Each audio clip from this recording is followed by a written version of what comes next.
I just got this bomb headset, bro. Arm You headset. know? I think that headset makes like you have my size head. That's what it feels like for me walking around. Yeah. Is that What did you say a second ago? I look like a NASCAR guy? you look like a Fox News reporter, NASCAR. Fox News. Like all you report on There's is NASCAR. another joke in there. That's it. Okay. Just NASCAR. That's it. Like, Like you're during all the election, they it was 23 hours and 58 minutes of the election, and that other two, they're like, we're going to send it to Chris. He's got some news updates on NASCAR. the new car rules or safety Yeah. procedures. You can't hit anybody anymore. There you go. Dude, that was pretty good. Yeah. That's pretty good. Yeah. I would be like the fiery guy who got like pissed at everything. Like, But you're sponsored by Budweiser. mm-hmm. 100%. 100%. Wearing them headsets, Budweiser. This is going to be much later than when it came out, but we're filming it around that time. What was your favorite Super Bowl commercial? The Will Ferrell one. Yeah, that was the best one. Yeah, Will Ferrell. He got mad at the people in Finland The other and ones, man, they seem Norwegia. kind of flat this year. the what? The other ones, they were good commercials, but I don't think they really meet that $15 million a second standard I was looking for. But the Will Ferrell one, I got multiple laughs. Like it made me laugh more than once. I don't. Those commercials cost a ridiculous amount. Yeah. But there was one commercial. It was like Michael and Sons Furniture or something, and it was like 5 seconds, and all it was was a goat chewing some grass. But that was the shortest commercial. But I tell you what, I remember that more than any other one. Because all it was a stupid little goat chewing grass. That's wild. How an advertisement, they really hit it out of the park on that one. What about the Matthew McConaughey, where he was like flat, the 3D Doritos? Yeah. I'm not gonna lie, it made me want to go try some. So I think the 15 million. No, I'll tell you, the second I hated that commercial was the second I realized it wasn't a Buick. Like I thought it was gonna be like, and you don't feel flat when you're in a Buick. All right. Yeah, I thought it was gonna be one of those. I don't even think he said his like catchphrase at all in that commercial. He said They nachos. had to pay him and pay the Right. TV, too much money. Right. Too much money. Yeah. But it's been another week, my man. Yep. We got some good topics today. Oh, You actually thought of us these. yeah. All of them. This week. Yeah. Yep. Mix it up this week on you. Well, okay. I thought of them because of something you said, though. Okay. So I'll give credit where credit's due. You're a good man. You know. Only when you wear headsets. Yeah. So the first one. Yeah. How does your environment drive your success? Okay. Does it affect your success? Right. So I came up with this one because of something you said, and we had a brief conversation. But I'll let you kind of tell it real quick. I'll let you kind of give the back because you're talking about because you've been on kind of like a diet. You've been like focused on what you're eating, how much you've been eating and stuff like that. That's why you've lost 35, 40 pounds. Tell me that, and what you've done is you've gotten into this routine of what you do day in and day out, and that's what's allowed you to have success since September, right? Is that the right month? September, Yeah, that's probably when August? I really started tracking it. Yeah. So, give us a quick breakdown of the situation you're faced with, and then I want to go from there on talking about why environment is so important. So some of the story about, it's coming out a little bit later than Super Bowl, like we said earlier. But during Super Bowl night, me and my girlfriend Katie, shout out Mount Olive women's basketball team, having a winning year this year. What? UMO. I graduated from there We go into some that of one her time. co-workers, colleagues, one of their house, and doing the Super Bowl thing. Everybody knows at the Super Bowl party, there's bad food and drinks. Badminton. Yeah, I mean, good times. Bad but mittens. Bad foods and bad drinks. And a lot of people eating and partaking. So what I did is I brought one of my diet meals with me. Okay. Baller move, by the way. I was like, screw it. In my brain, I'm like, Dang. that's not weird. That's, Yeah. I'm on a mission. And this is what I got to do to achieve that mission. I got to keep, like, I'm not going to cheat for a football game. You know, I'm just not. Right. So I get there, I pull my meal out, and then everybody's looking at me funny. Yeah, exactly like that. And then the lady that owns the house is looking at me like I just stepped on her cat. Like, you know what I mean? You should have at that point. Yeah, and then everybody's like, that's kind of disrespectful, you know? Like, we cook Dang. all this food, whatever. I was like, how's that disrespectful? Like, I'm on a mission. I'm here. I'm enjoying myself. I'm socializing with everybody. But just because I don't want to partake in the food with y'all. Right. Like, I'll sit down and eat with you, but I'm going to eat my meal and I'm going to drink my water. Exactly. And it's just like, it was a whole ordeal there for a little bit. It was a whole ordeal. But I knew that I needed to eat my diet food and drink my water. Yeah. And not eat the cheese dip and the jalapeno dip. Right. You know, the beer can chicken, the whole yards. So that was pretty tough. Stay disciplined. Did you cave? I did not. Oh, you did not cave. Dang, that's crazy. Right.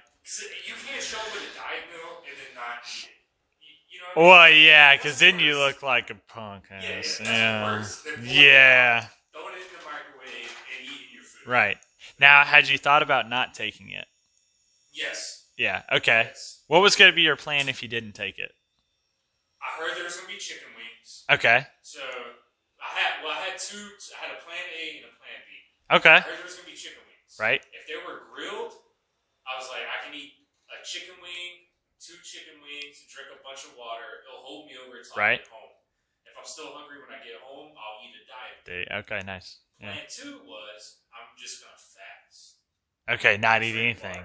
You'd be like, yeah, I enjoyed the dip, but you never had any. I've been listening to a lot of Jocko. Jocko is, right? Yeah. Okay, you know, he puts a lot of stuff up online. Great guy.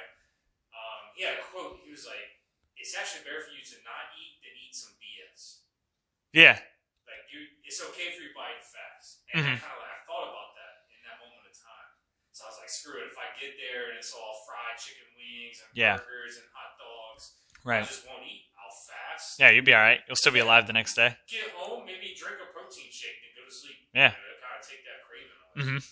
But I went with the best plan and just brought my food and took the embarrassment and the weird looks and the weird stuff people were saying, and I ate my food. I ate my food. What was it? What was in it? It was a Clean Eats mashed potato bowl. Mashed potato bowl. Okay. Chicken, mashed potatoes. I want to say this. In a bowl. Yeah, I want to say there's corn in there, but okay. I put hot sauce on everything, so I probably couldn't taste the corn that much. Right. But it's pretty simple. It's only got like 5 grams of fat. Okay. 3 bites of a fried chicken wing is 5 grams of fat, brother. You know what I mean? All right. I got a whole meal for that. Right. All right. So you were sticking to what you'd normally been doing, your routine. My routine. Right. You had a plan for this new situation that was outside your routine because you're not going over to this person's house every single Sunday and watching football. So it's not like you're doing this every single week. Right. And so basically, essentially what you've done is you set up your environment for success, right? If I had to guess, you probably don't have, do you have any foods that you feel like are your weakness? At this point, not really. Yeah. Because I've been doing it so long. Uh-huh. Yeah, I mean, it ain't been a year or two, but so consistent for enough weeks and months or whatever. At this point, not really. But at first, 100%. All right. Like what? Al pastor tacos. Yeah. All right. I mean, put 3 of them bad boys in front of me. Uh-huh. You might be able to get my pinky too. Yeah. I'm going to trade a lot for 3 tacos. Right? Yeah. Well, I mean, so there you go. So instead, you're replacing those meals by just avoiding having those around, right? So you're basically setting up a situation where you already have dinner ready at home every day. And so you're not going to get tacos, or you're not making them at home because you already have dinner made. So you're avoiding even having that around. You're making it an effort just to go get them, right? So with your food, you've created an environment where you're putting everything, you're compartmentalizing everything into a case where to go away from that is going to take effort, right? But to just stick with your routine is going to be much easier, right? And so that's allowed you to minimize the choices you have to make, which is really what you're after. When people say they want, the easy route when it comes to weight loss, you're not looking for the easy route per se. What you need is the simple route, all right? Something where you don't have to think about it. It becomes second nature. So for you, your food was second nature on that day. You didn't have to think about, okay, I'm just going to have 2 bites of the jalapeno dip or whatever like that. Okay. For you, you're on a specific goal and mission. Now, if you're someone who you kind of just eat well most of the time, you don't have a specific goal right now, then yeah, it would be right for you to go to a party and just enjoy yourself and have everything in moderation. You're more that maintenance. Yeah. Like you can do like, okay, I'm going to go to this party and I'm going to enjoy it, but I'm not going to have 15 wings. I'm going to have like 6 and I'll have a couple chips and dip, whatever. But for you, that's not fitting for you because you created this environment like, I got to get to this. I'm really working on this and this is number one priority. So you've created this environment that allows you to obtain that. You don't have foods that you shouldn't be having just laying around your house that you can just go easily grab, right? And so when it comes to food, if you're trying to lose weight, which food is going to be the number one important thing when it comes to that, you need to create an environment in which you are minimizing your chances for mistakes. Excuse me. Because we'll be talking about this a little bit later about, what motivation versus discipline is and things like that. But it's easy to be motivated for like a week to eat right, and then you're going to fall off because you're not so motivated, and it's hard to keep up that willpower if you always have the thing that you shouldn't be having around, right? If you had access to al pastor tacos every day, it'd be much harder to say no to that. But instead, you have all your food ready. You don't have that stuff just sitting at home. So you'd have to make a pretty conscious and big effort just to go get them versus, okay, I already have this stuff at home. This is what I'm eating. Right? It's kind of out of sight, out of mind. So you kind of have to put everything that can throw you off your track out of sight, out of mind. You basically have to remove it from your environment so that it's not something that's constantly on your mind. I like how you said a routine. I've set myself up a routine. Yeah. I think a lot of people complain about a routine. Mm-hmm. To me, my routine has equaled consistency. Mm-hmm. And I think with me losing weight, that's been the most important. It's been getting in the routine to be consistent. Yeah. With the meals and what I'm eating. And it's not like, okay, I'm doing okay for 2 days and then 3 days I'm eating like crap. And you know what I mean? Right. I've set up the routine to be consistent. Yeah. And that kind of goes with this phrase or the saying, discipline equals freedom. So if you're disciplined, then you're going to allow yourself to have freedom. When you're disciplined in your routine, it gives you more freedom to do the things you want to do or what you want to do when it's time to do those things, right? So, a real simple example, if you come home, let's say you're a school-age kid, you come home, you do your homework right away, get it done. You get disciplined, you always do your homework right as soon as you get home. It's done. You go do whatever else you want. Right? Maybe one day it takes you 3 hours and you don't get to go play outside like you usually do, but that's just one day. You miss out on one day, but you're always disciplined in getting that thing done. I mean, that's just setting you up for down the road. You're going to have less moments or I wouldn't say less moments where you have to be disciplined, but you're giving yourself more freedom down the road because you're working hard on that situation now. So for you, you're losing all that weight now, but later down the road, when you're at your goal weight, your goal physique, your goal fitness that you've just hunkered down and obtained quicker, then you can make those choices like, okay, I'm going to go to this Super Bowl party and I've been really good, so I can afford to have a pig out night if I really wanted to. You probably won't because you'll have more of a mindset of I'm going to do this in moderation. You'll just change your mindset and realize that food isn't that important. But you'll have this huge switch to where you're not thinking about avoiding things. You can allow things back in your environment. Yeah. And that kind of goes, that's not even with food. You want to change your fitness environment. So, maybe you're someone who COVID was a big thing or is a big thing. I don't want to say it was, is a big thing. But, you had so many people starting to work out at home, and then they kind of fell off the wagon working out at home. They bought all this equipment, swore they could do it day in, day out, push themselves, but they missed the camaraderie of being around people. So it's a big switch in your environment. I teach fitness for a living. I wouldn't want to work out at home by myself every single day. Like, just having someone else in the room, even if they're not doing what I'm doing, just kind of makes me feel like what I'm doing is what I should be doing. It's kind of like, you shouldn't, what's the saying? Poop where you eat. Don't poop where you eat. Can we get a fact check on that? Yeah, don't eat where you poop. There you go. Even though I do that, I sit on the toilet backwards and use the backstop as a tray. But anyway, yeah, don't eat where you poop. I think that's the saying.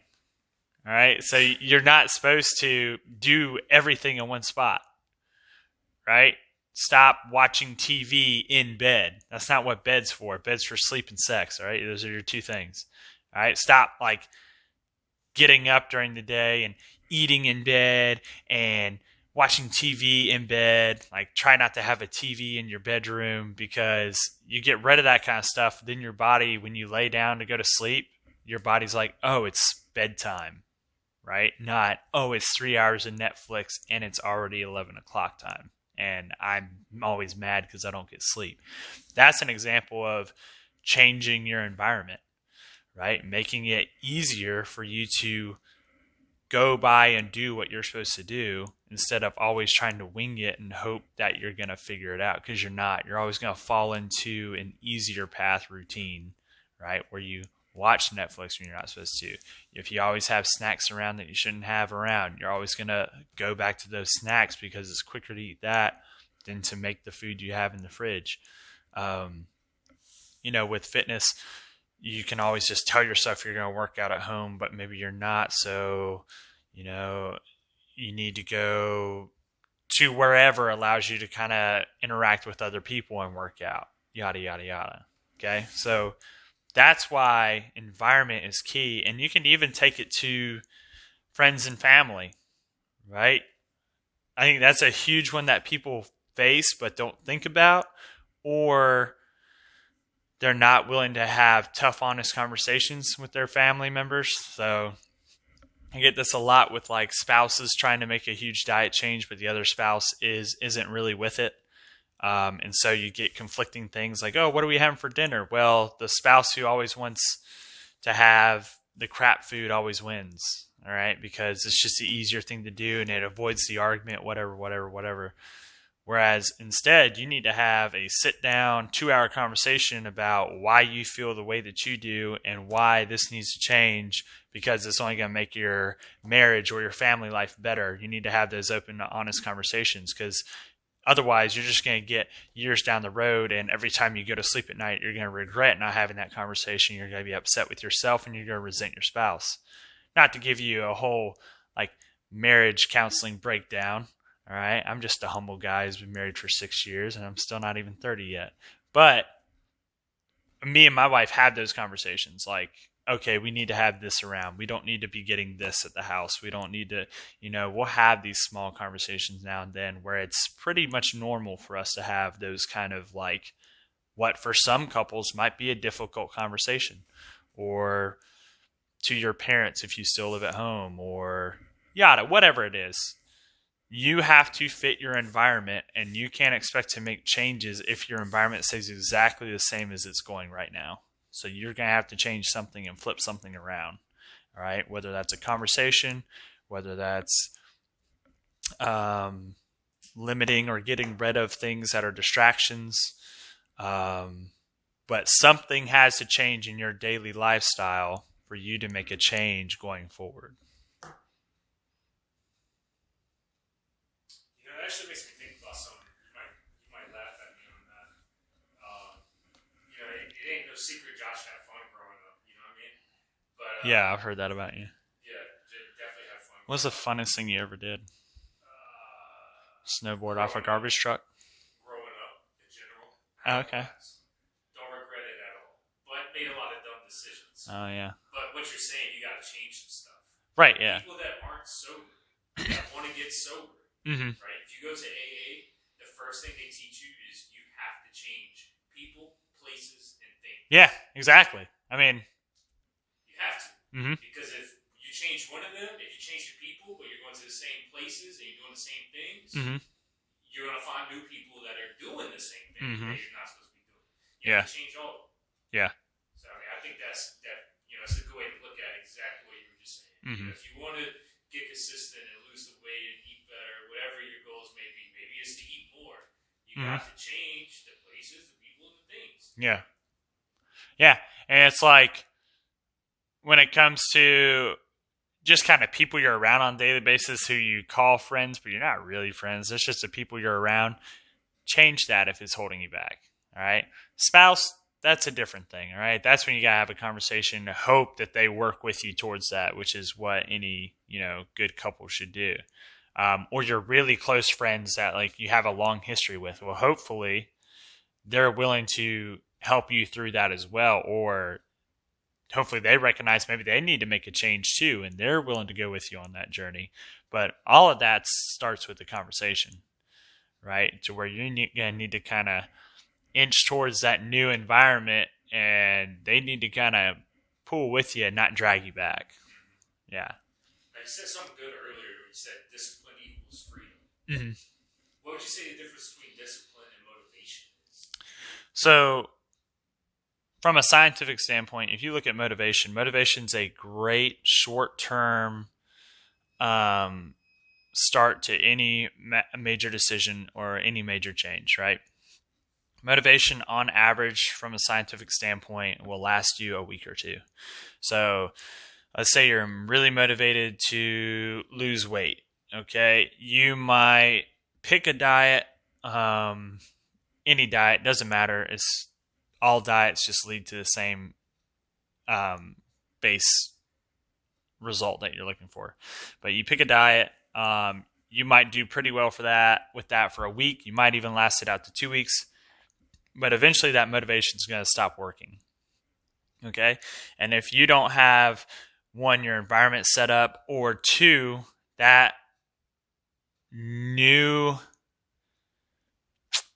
trying to think of the right way to say this, but what you're now doing is not sustainable, then the motivation is going to run out. Okay.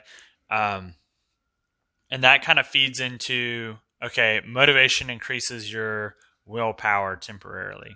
So you're making decisions like, oh, I'm not going to have that, or, oh, I'm going to go do this, or, oh, I'm going to go work out, or I'm going to work out and I'm going to go run afterwards, blah, blah, blah, whatever. Right. It's easy to do that on the days that you really want to do that. But more often than not, I would say you're going to have days where you don't necessarily want to do that, where you're not going to have the motivation. And so you're going to have to rely on discipline. Okay, what am I consistently doing day in, day out? And motivation is not a awful bad thing. I'm not anti-motivation. But I think of motivation as like, you should always have a fire burning, and that's your discipline. And you just kind of keep steadily adding a little bit of wood to that fire, and you keep it going. But putting a little motivation in there is like just tossing a little gasoline on it that day. Like it's a little short term, like kind of boosts it a little bit. Like those days where your discipline and your motivation are at the all time highs, those days where you're just ready to run through a brick wall, right? But not all. Some days you're just not going to have any gas to put on the fire. So you better have had a fire going that's going to sustain through those days. That's a great analogy. Yeah, and so motivation short term, it's not going to last too long. I mean, even from literally a studied scientific viewpoint, it's going to last you at most 2 weeks. Like no one is motivated past 2 weeks. Meaning like Josh is motivated to lose weight, but motivation alone would not have got him to lose 35, 40 pounds. He had to make changes in the environment that allowed discipline to be an easier thing, so that now he's able to just stay disciplined and make decisions like, hey, I'm going to take my meal with me today, or I'm going to, if I do go and I don't take my meal with me, here's exactly what I'm going to do, and I'm going to stick with it. Right? So that's a big thing between motivation and discipline. Like motivation just being that short term, discipline's that long term thing that's actually going to affect you and how you change your environment. Now, you had a great, well, you said a lot of people asked you this week, which I think would be a great thing to hit on. How does the food you're eating affect your workout? So, like I know it's, if you eat like crap, if I wake up and I eat donuts for breakfast and Taco Bell for lunch, and I come in here and try to work out, I'm probably not going to feel so good. Right. But how does it affect your workout? And what do you usually like to do when you don't feel good? Definitely not work out. Exactly. Yeah. Right? Definitely not work out. Or if you do, it's one of them workouts where you come in here and you're just going through the movements. Yeah. You're not pushing. Right. You just feel sluggish, lethargic. Yeah, you're like, okay, I gotta do 10 of these. Yeah. You're just doing them to do it. You're not like, I'm about to attack this like a lion. Yeah. It's not one of them days. Yeah. You just feel bad. And no pun intended, but food feeds your workouts in a motivating / discipline like manner. If you consistently eat well, you're going to want to move more.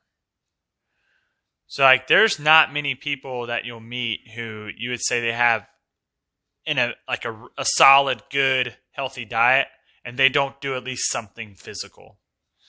And that might even be the 70 or 80-year-old folks who all they do is just like get out and walk a couple miles a day. But I mean, they're getting out and walking a couple miles a day, which for that age is top 5% of the population. Or, the 20, 30, 40 somethings who eat really well, they're out doing something. It might not be super rigorous exercise, but they all move because it's kind of like it just feels normal to them that they should be doing that. Because the food that they're eating is almost part of this whole environment of discipline that they find themselves in.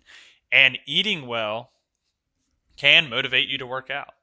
Because when you eat that quality food, you're like, oh, I'm eating this, so why not add a little more to it and work out?